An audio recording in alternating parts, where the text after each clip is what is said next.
Did you know there's a lost civilization hidden beneath the ocean? It all started when Greek philosopher Plato wrote about a powerful island nation called Atlantis that had a powerful navy and was very wealthy. He said that it was 9,000 years before his time, which is around 9,400 years ago. But over time, the Atlanteans became very corrupt, and the gods were angry. So they sent floods and earthquakes to punish them. And in one day and one night, the island of Atlantis was taken down beneath the sea, and no one has seen it since. But where did Plato get this story from? Well, he said that he heard it from a man named Critias, who heard it from his grandfather, who learned it from a man named Solon, who traveled to Egypt and heard it from the priests there. They said that Atlantis was a real place, and that its people were the descendants of Poseidon, the god of the sea, and that they lived in a utopian society with wide, beautiful streets and magnificent temples. The Atlanteans were initially virtuous people who lived in peace and harmony with each other and the gods. But over time, they became greedy and disobeyed the gods. As punishment, Zeus unleashed terrible earthquakes and floods that submerged the entire island in one day and night, killing all of its people except for a few who escaped to other lands.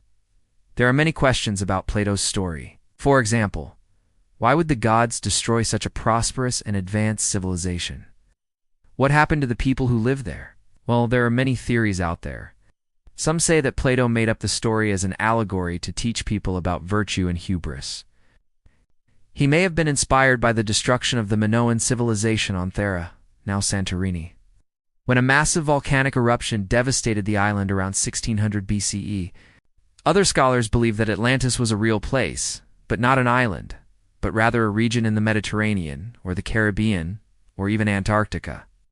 There is also pseudo-archaeology, which claims that Atlantis was visited by extraterrestrials, or that the Atlanteans had advanced technology like free energy or anti-gravity devices.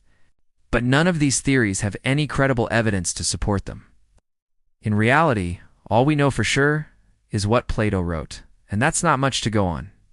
There are no other records from contemporary civilizations that mention Atlantis.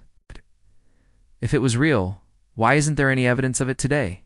Mainstream science considers Atlantis a myth because no submerged cities matching Plato's description have been found. There are underwater discoveries like Yanaguni Monument, which some believe is the lost city of Atlantis, but they're not considered significant enough to prove it. There are also submerged ruins near Dwarka, India, but they're much closer to the mainland than Plato's description of Atlantis. The mystery of Atlantis continues to fascinate people today. Maybe one day we will find evidence of a lost civilization that inspired Plato's story. But until then, it will remain just a mystery. Do you believe in Atlantis? Let me know in the comments below. And remember, stay curious. If you like these facts, make sure to check out our other videos. Like, comment, and hit that subscribe button if you want to see more.